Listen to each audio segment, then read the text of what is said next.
নবীর কালেমা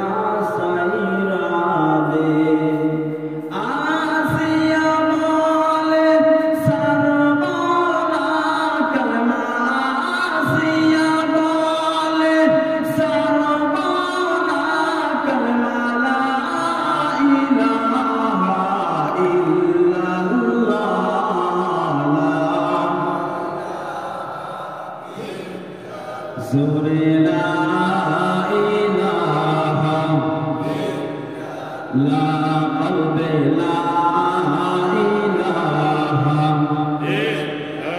আমাদের মনের বেদনা আমাদের মোহনের বেদনা যেতে চাই গো মদিনায় দয়া করো দয়া আল্লাহ দয়া করো দয়া আল্লাহ নসিব করো মদিনা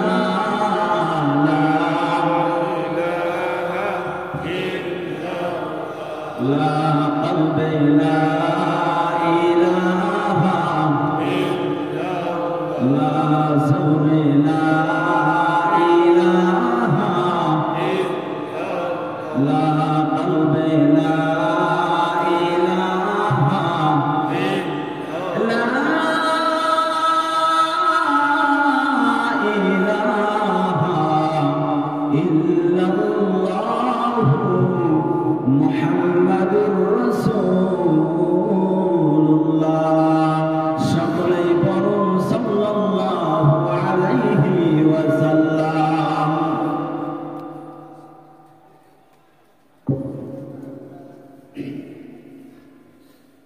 আলহামদুলিল্লাহ আজকের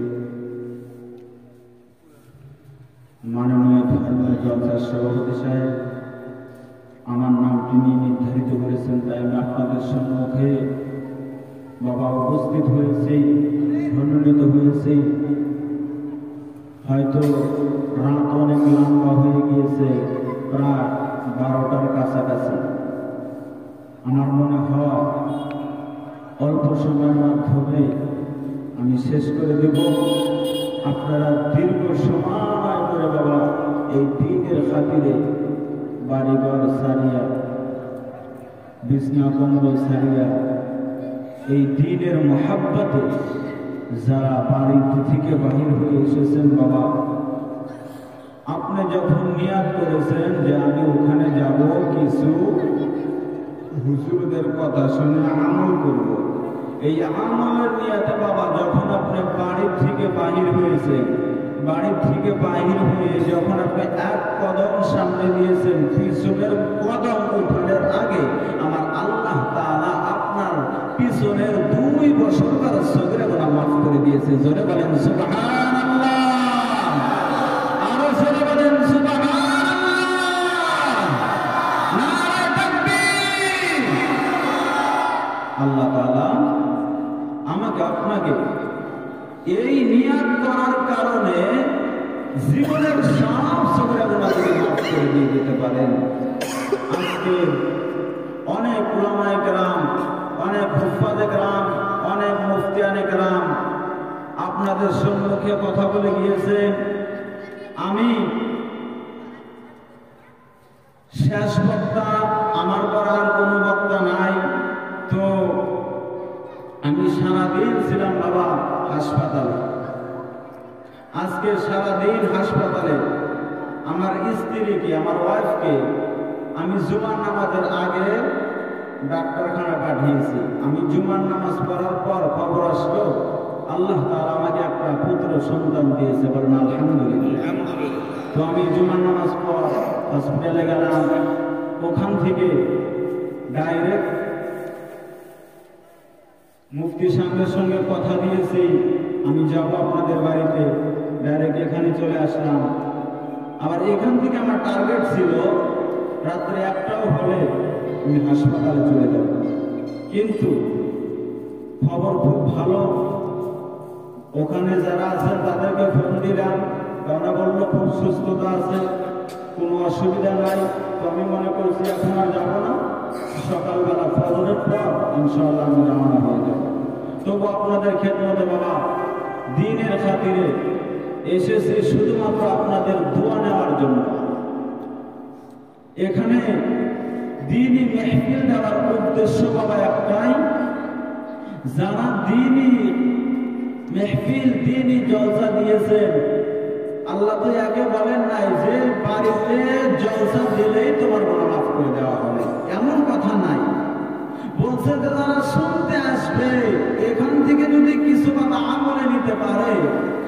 এই শুনতে আসার বিনিময়ে আমার আল্লাহ তাআলা ওই বান্দাকে অনেক উলামায়ে কেরাম বয়ান করেছে। সব কথাই যে আল্লাহ কবুল করবে এমন না। কেমন বাবা? এমন নয়। এর মাধ্যম থেকে আমি 10টা কথা বলতে বলতে বলতে বলতে আমার কথার ব্যাপারে যদি আল্লাহর ভালো লেগে থাকে, আল্লাহর যদি আমল যদি ঠিক রেখে আপনাদেরকে যদি কথা পৌঁছাতে পারি, আল্লাহ তাআলার কাছে যদি ভালো লাগে, আল্লাহ ওই একটা কথা কবুল করে ওই এক কথার বিনিময়ে আল্লাহ তাআলা আমার আপনার জন্য কাল কিয়ামতের দিন নাজাতের জরিয়া হয়ে যাবে। সকলে বলেন আমিন। এই জন্য বাবা আমি বেশি সময় নেব না, অল্প সময়ের মাধ্যমে আমার বক্তব্য আমি শেষ করে দেব। আমি শুধুমাত্র আপনাদের কাছে একটা প্রশ্ন করতে চাই। আচ্ছা বলেন তো, এক মা ছোট্ট বাচ্চা ওষুধ বা মেডিসিন খাইতে চায় কি? মেডিসিন খাইতে চায় না। আপনাদের গ্রামে আপনার সন্তান চায় কি চায় না জানি না, কিন্তু আমাদের গ্রামে আমার নিজের সন্তান মেডিসিন খাইতে চায় না। এই জন্যই তার মা বুদ্ধি করে একটা বাজার থেকে সিদ্ধ ডিম আনছে। সিদ্ধ ডিম না ফাটাইয়া ওই সিদ্ধ ডিমের ভিতরে একটা ট্যাবলেট ছুলাইয়া সিদ্ধ ডিমের ভিতরে ঢুকাইছে। ঢুকানোর পর সুন্দর একটা প্লেটের মাধ্যমে সুকেসের মাধ্যমে ডিমটা রেখে দিয়েছে। একটু পর যখন সন্তান বলছে, তুমি না বাজার থেকে ডিম আনলাম মা, আমি ডিম খেতে ইচ্ছা করেছে, আমি ডিম খাবো। তার মা কামের বাহানা দিয়ে বলছে যে আমি এখন কামে ব্যস্ত আছি, ওই জায়গায় ডিম রেখে আসছি, যাও তুমি খেয়ে নিয়ে। ওই সন্তান এমন চালাক সন্তান, ওই সন্তান যখন ডিমের কাছে আসলো, ওই ডিমটাকে একদম ফাটায়া ফাটায়া ভিতরে কি আছে সব কিছু আগলা করে ওই মেডিসিনটা বাই করে মেডিসিনটা টেবিলের মাধ্যমে রাখা ডিমটা খেয়ে গেছে। একটু পরে যখন মা আসছে, বাবাকে জিজ্ঞাসা করছে, এ আব্দুল খালেক, এ আব্দুল মালেক, তুমি ডিম খেয়েছো? বলে হ্যাঁ মা খেয়েছি, কিন্তু ডিমের মাধ্যমে একটা বিচি দেখলাম, বিচিটা আমি আউট করে দিয়েছি। এখন মা বলে, যার জন্য বাজার থেকে 10 টাকাটা ডিম আনলাম, 13 টাকাটা মেডিসিন আনলাম, বেটার ব্যাপার ভালো হয় নাই, কারণ আমি ডিমের মাধ্যমে ঢুকা দিলাম যে ডিম সুদ্ধা খায়। এই বাচ্চা দেখ, এই ডিমের মাধ্যমে বলে বিচি ছিল, বিচিটা মেন বস্তুটাই রাইখা এই যেটা কাম নয়, যেটা কাজ হবে না, সেই বস্তুটা খেয়ে নিছে।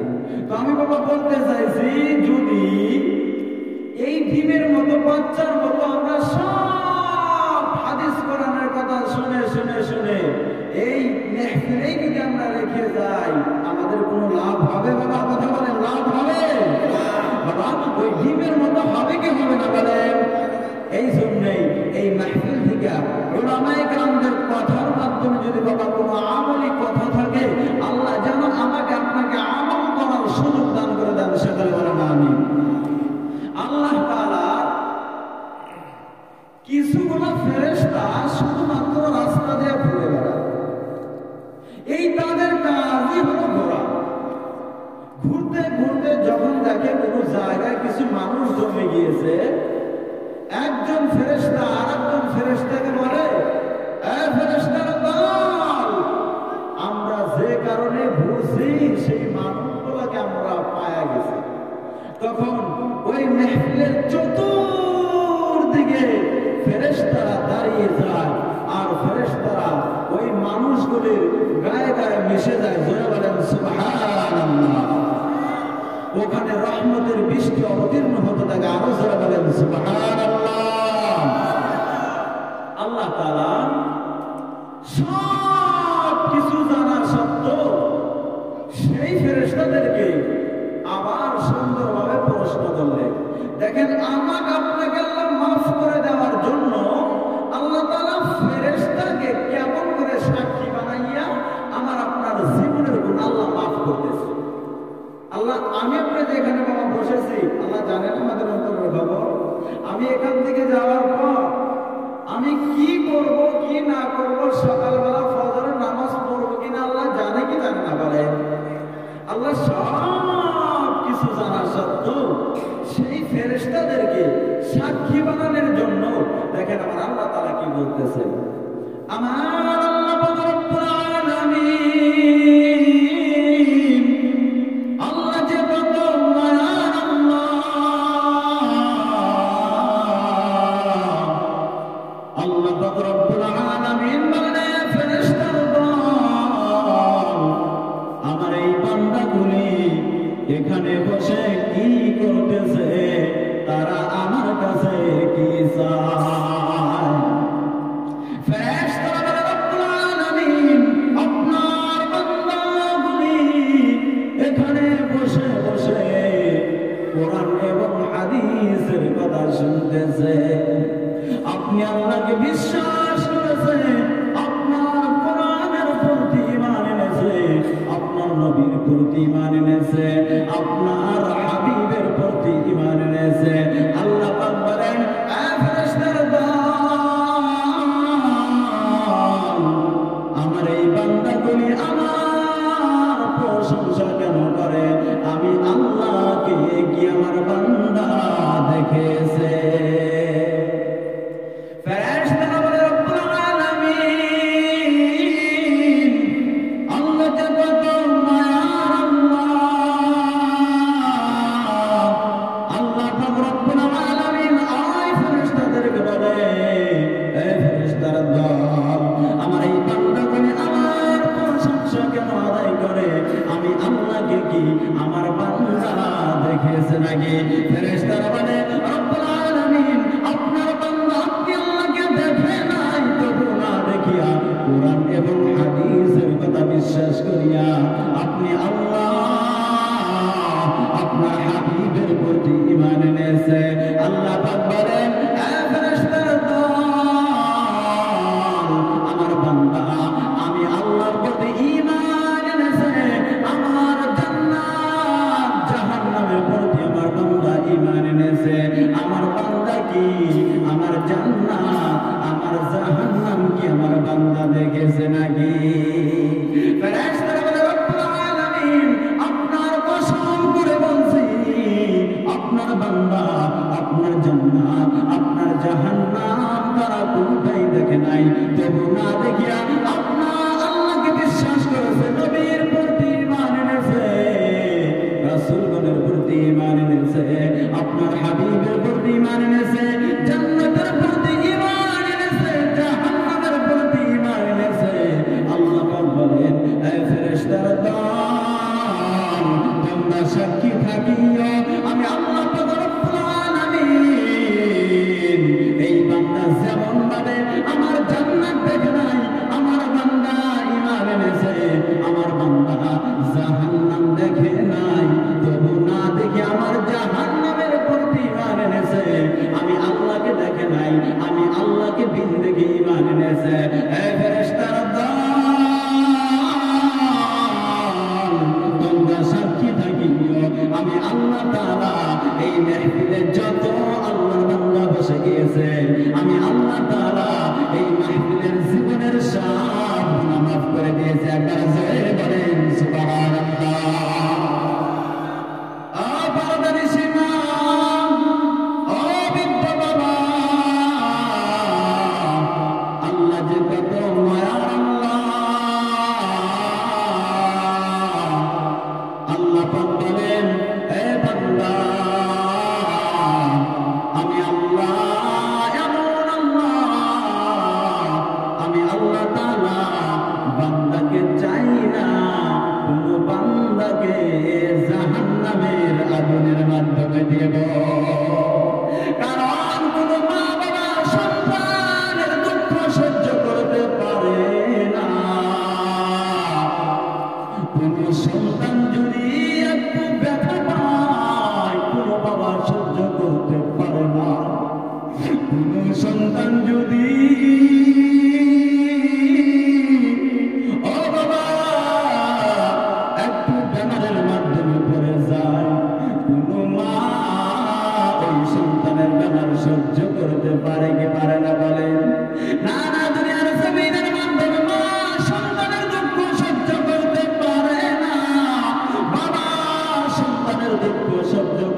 পারে না। আল্লাহ বলেন আমি 1% মহব্বত পুরো পৃথিবীর জমিনের মাধ্যমে আমি আল্লাহ তাআলা 1% মহব্বত আমি আল্লাহ তাআলা পুরো পৃথিবীর মাধ্যমে বিলীন করে দিয়েছি। আর আমি আল্লাহ 99% মহব্বত আমি আল্লাহ তাআলার কাছে রেখে দিয়েছি। জোরে বলেন সুবহানাল্লাহ। আল্লাহ যে কত মায়ার আল্লাহ, আল্লাহ পাক বলেন আমি চাই না, আমি এত আদর করে বান্দাকে বানাইলাম, আমি এত সম্মান করে বান্দাকে বানাইলাম, আমি চাই না আমার কোন বান্দাকে ওই জাহান্নামের আগুনের মাধ্যমে দেব। আমার বান্দা দুনিয়ার আগুন বান্দা সহ্য করতে পারে না, আমার বান্দা ওই জাহান্নামের আগুন কেমনে সহ্য করব? আমি আল্লাহ এই বান্দাকে এত সুন্দর করে মায়ের গর্ভের মাধ্যমে এত একটা ইন্টারসেপ্ট কেয়ার ইউনিটের মাধ্যমে বাবা রেখে দিল। আমি আপনাকে ওই মায়ের গর্ভের মাধ্যমে এত সুন্দর করে আমাকে আপনাকে রেখে দিল। পৃথিবীর কোনো ডাক্তার নাই, ওই গর্ভের সন্তান যদি খানা করে মরেও যেত, পৃথিবীর এমন কোনো ডাক্তার নাই, এমন কোনো ইঞ্জিনিয়ার নাই, ওই মায়ের পেটের সন্তানকে খানা খিলাইতে পারত না। বলেন কথা ঠিক কিনা? আমার আল্লাহ যে কত মায়া আল্লাহ, আল্লাহ পাক বলেন কাইফা তাকফুরুনা বিল্লাহ। এই দুনিয়ার মুসলমান, ও বৃদ্ধ বাবা, কেমন করে আল্লাহর সাথে কুফরি করো?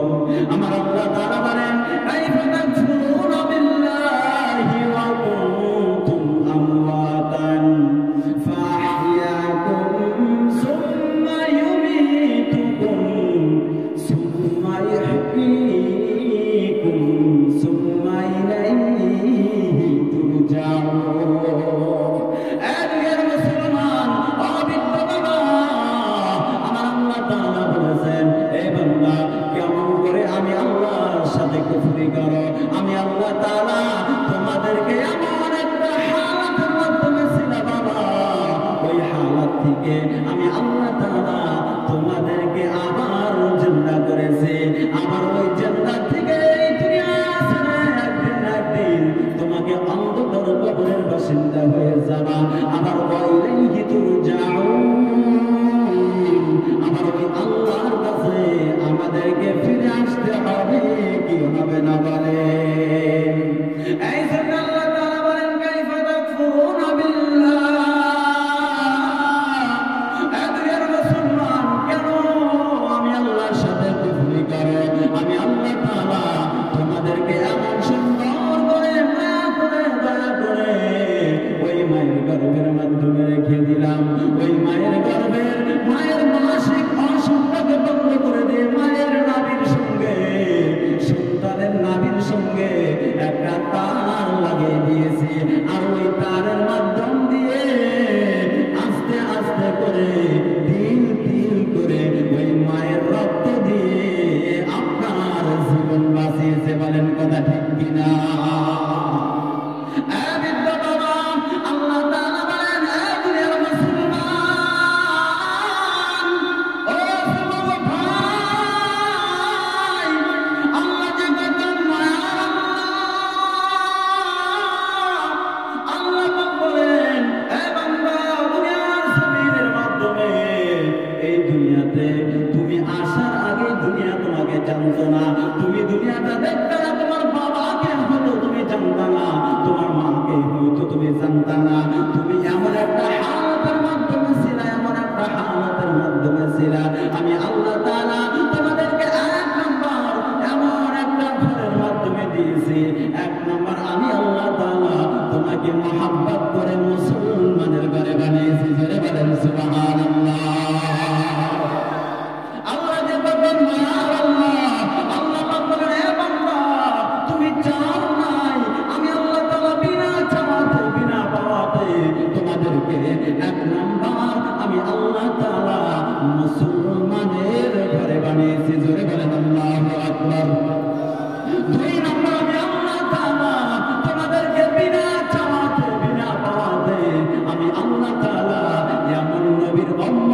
বানিয়েছি, যে নবী নাকি কাল কিয়ামতের দিন আল্লাহর জান্নাতে যাওয়া না পর্যন্ত, কোন নবীরা পর্যন্ত আল্লাহর জান্নাতে যাওয়ার সাহস পাবে না। ধরে বলেন সুবহানাল্লাহ। সেই নবীর উম্মত করে বানাইলেন, আল্লাহকে বললাম না কোনদিন হে মালিক, ও আল্লাহ আমাদেরকে মুসলমানের ঘরে বানান। কোনদিন আল্লাহকে বললাম না হে মালিক আমাদেরকে এমন নবীর উম্মত করে বানান।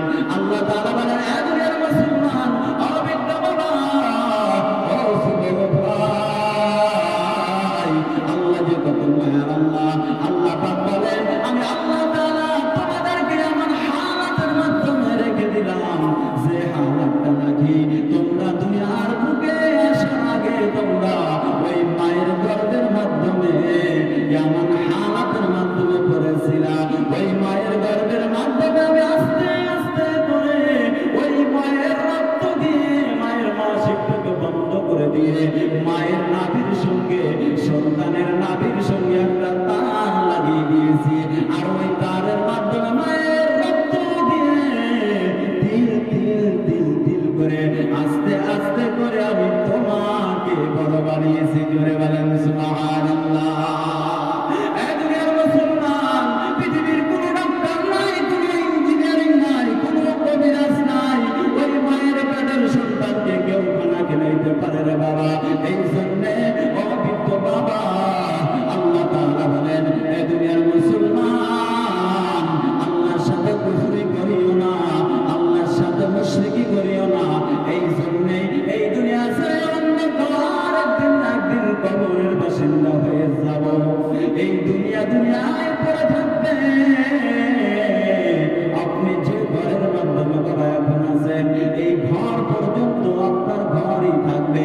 আপনি একদিন ওই মসজিদের মাইকের মাধ্যমে আপনার নামে এলান হয়ে যাবে।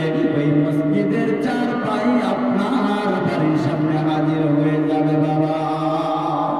এই জন্য বৃদ্ধ বাবা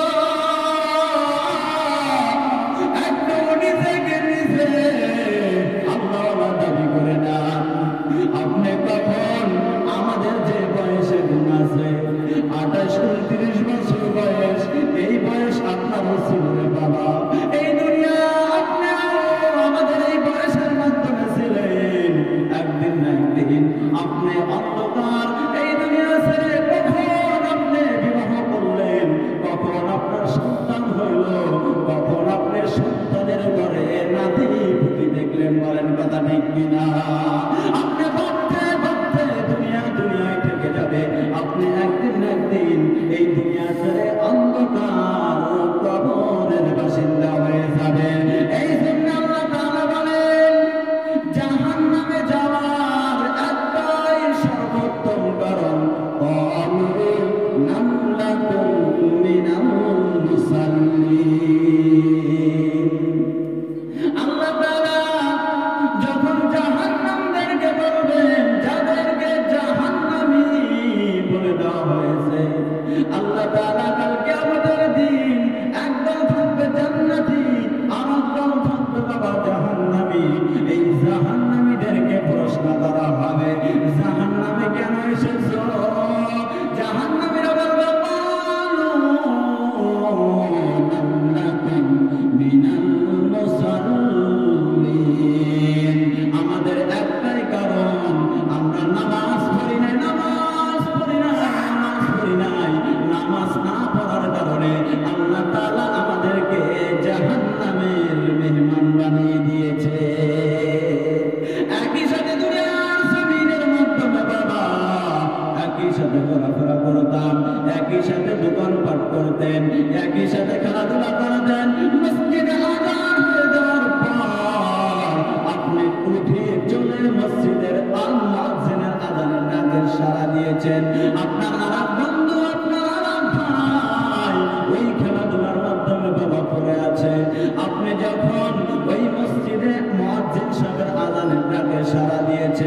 এই জন্যই আল্লাহ তাআলা ওই কালামুল্লাহ শরীফের ভিতরে তো সুন্দর করে ঘোষণা করে দিয়েছেন, ওই জাহান্নামীরা বলবে ক্বালু লাম নাকুম মিনাল মুসাল্লিন, আমরা নামাজ না পড়ার কারণে আমাদেরকে আজকে ওই জাহান্নামী হতে হয়েছে। একটাই কারণ, নামাজ না পড়ার কারণে। আল্লাহ তাআলা এই পৃথিবীর জমিনের মাধ্যমে 4 প্রকারের দোয়া আল্লাহ কবুল করবে না। এই কথা বলে আমি আমার বক্তব্য শেষের দিকে যাব বাবা। এই 4টা কথা ইনশাআল্লাহ শুনবেন তো বাবা?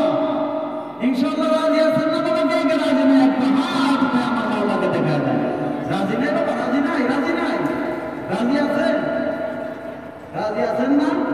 ইনশাআল্লাহ বলেন ইনশাআল্লাহ। 4 প্রশ্ন, 4 কিসমের দোয়া আল্লাহ কবুল করেন না। আল্লাহ নবীদের দোয়া পর্যন্ত কবুল করেন না, আমি তো আপনি। 4 কিসমের এই নিয়ম, 4 প্রকারের দোয়া আল্লাহ আমাদের জীবনে কবুল করবেন না।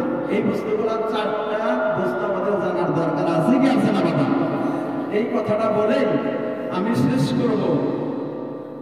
1 নাম্বার, মানুষ জীবনে আমিও হন আপনিও হন, এখন যে মানুষ মৃত্যু হয়ে গিয়েছে, কেউ বাবা মরতে চায় না। এখন যদি আপনারা না রব্বুল আলামিন ওগো মালিক, আপনি আজ থেকে নিয়ে কিয়ামত পর্যন্ত বাবা ওই বাইতুল্লাহর কিনারে গিয়ে লাব্বাইক লা শারীকা লাক লাব্বাইক বলে যদি আপনি দোয়া করেন, ওই মসজিদের কিনারে গিয়ে গিয়ে যদি আপনি দোয়া করেন বাবা, ওগো আল্লাহ আমাকে জীবনে মৃত্যু দিও না, এই দোয়া আল্লাহ কবুল করবে? হ্যাঁ বাবা, করবে? যদি বলেন রব্বুল আলামিন আজ থেকে নিয়ে কাল কিয়ামত পর্যন্ত আপনি যদি দোয়া করতে থাকেন, ওগো মালিক ওগো আল্লাহ আমাকে এই দুনিয়ার জমিনের মাধ্যমে মৃত্যু দিও না। আল্লাহ বলেন ও বান্দা, আমি এই দোয়া তার কখনো কবুল করব বলেন না। এই তাহলে হাতের আঙ্গুলি গুনে গুনে মনে রাখবেন, এই দোয়া যদি আজ থেকে নিয়ে কাল কিয়ামত পর্যন্ত আপনি করেন, এই দুনিয়ার জমিনের মাধ্যমে আল্লাহ তাআলা এই দোয়া কবুল করবে না। 2 নম্বরে যদি বলেন ওগো মালিক আপনি না বড় দয়াবান, আপনি না বড় মেহেরবান, ওগো আল্লাহ আপনার নাম রহমান, আপনার নাম সত্তার, ওগো আল্লাহ আমি যেমন জওয়ান ছিলাম আল্লাহ আমি বৃদ্ধ হতে চাই না, এই দোয়া আমার আল্লাহ কবুল করবে। বাবা এই দোয়া করবে? আপনি যদি বাইতুল্লাহর কিনারে গিয়ে আপনি প্রত্যেক বিশুদ্ধভাবে যদি বলেন লাব্বাইক লা শারীকা লাক লাব্বাইক, আপনি জুমার নামাজে গিয়ে যদি বলেন আল্লাহুম্মা ইয়া আল্লাহ ইয়া মাবুদ আমাকে বৃদ্ধ বয়স পর্যন্ত পৌঁছিও না, আমাকে যুবকের মাধ্যমে রেখে দাও, এই দোয়া আমার আল্লাহ কবুল করবে না। তাহলে 1 নম্বরে বোঝা গেল মৃত্যুর জন্য যদি বাঁচার জন্য দোয়া করেন, এই দোয়া আল্লাহ কবুল করবে না। আর 2 নম্বরে বোঝা গেল মানুষ মৃত্যু হওয়ার জন্য বুড়ো হয়ে গিয়েছে, বয়স্ক হয়ে গিয়েছে, 1 থেকে বাঁচার জন্য যদি আপনি দোয়া করেন, এই দোয়া কবুল বাবা বোঝা যায় কথা? বাবা বোঝা যায়? বোঝা যাবে ইনশাআল্লাহ? 5 মিনিট বোঝা যায় বাবা? এ যুবক ভাই বোঝা যায়? তো ইনশাআল্লাহ এই দোয়া আল্লাহ কবুল করবে না। একদিন আমি আপনি কখন ছোট্ট ছিলাম, মা বাবা পড়াশোনার জন্য কত মারধর করেছিল, আমার বাবা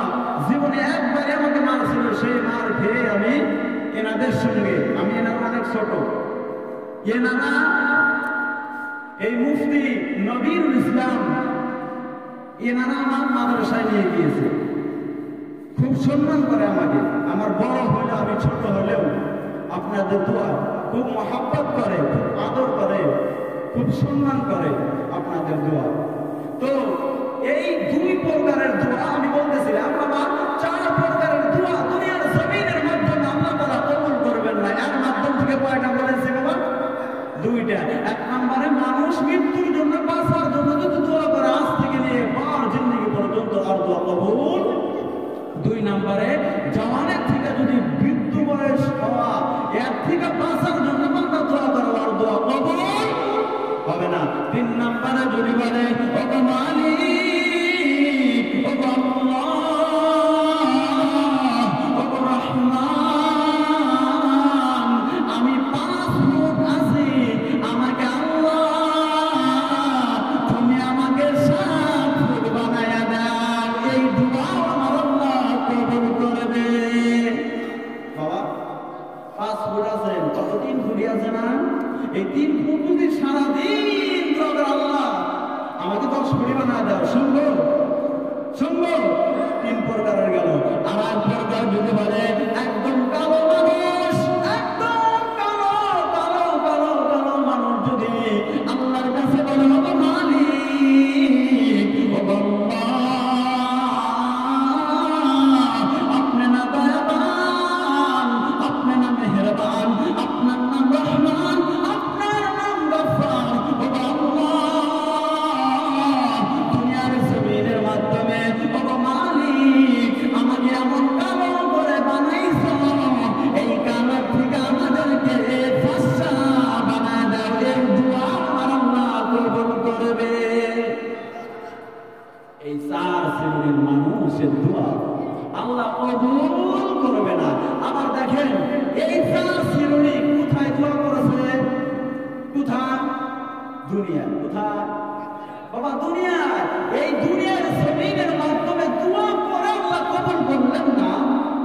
আর এই দোয়া বলি এই দুনিয়ার মাধ্যমে, দুনিয়ার বলা হয় দুনিয়াটা শুরু আছে আবার শেষও আছে। কি আছে বাবা? শুরু আছে তার শেষও আছে। যেমন নাকি আমার সন্তান আজকে জন্মগ্রহণ করেছে, জন্ম হয়েছে, আল্লাহ তাআলা দিয়েছে, এই সন্তান আজকে দিকে ওনার বয়স কমতেই যাচ্ছে, কমতেই যাচ্ছে। বলেন কথা ঠিক কিনা? এই জন্যই আল্লাহ তাআলা যেমন দুনিয়ার বুকে আমাকে আপনাকে 4 শ্রেণীর দোয়া করতে করতে করতে করতে আল্লাহ তাআলা কবুল করলেন না, এই দুনিয়ার জমিনের মাধ্যমে আল্লাহ তাআলা ওই আখিরাতের মাধ্যমে ইল্লা আসহাবাল ইয়ামিন, আল্লাহ তাআলা দুনিয়ার জমিনের মাধ্যম থেকে ওই বান্দা ওই অন্ধকার কবরের বাসিন্দা হয়ে যাবে।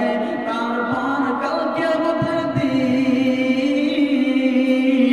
আমার আল্লাহ তাআলা ফেরেশতাদেরকে যখন বলবে এক দল থাকবে, এক দল থাকবে, আমার আল্লাহ তাআলা বলবেন ডান হাতে আমলনামা দিয়ে দিবেন। আর 2 নম্বর দল থাকবে, আমার মালিক ফেরেশতাদেরকে বলবে ও মালিক, ও ফেরেশতা, আমার বান্দাকে বাম হাতে আমলনামা দিয়ে দাও। ইল্লা আসহাবাল ইয়ামিন, যাদেরকে ডান হাতে আমলনামা দেওয়া হবে বাবা, তারা এই ডান হাতে আমলনামা পাইয়া লাফানো শুরু করে দিবে। আল্লাহ বলেন এ বান্দা, ডান হাতে আমলনামা পেয়েছো, লাফাও কেন? এই লাফালাফি শুরু করে দিয়েছো, এমনি তো তোমরা জান্নাতটা দেখো নাই, এই জান্নাতের নাচ নিয়ামত এখনো পর্যন্ত দেখো নাই, তাতেই তোমরা লাফালাফি শুরু করে। তারা এই ডান হাতে আমলনামা পাইয়া লাফানো শুরু করে দিবে। আল্লাহ বলেন এ বান্দা, ডান হাতে আমলনামা পেয়েছো, লাফাও কেন? এই লাফালাফি শুরু করে দিয়েছো, এমনি তো তোমরা জান্নাতটা দেখো নাই, ওই জান্নাতের নাজ নিয়ামত এখনো পর্যন্ত দেখো নাই, তাতেই তোমরা লাফালাফি শুরু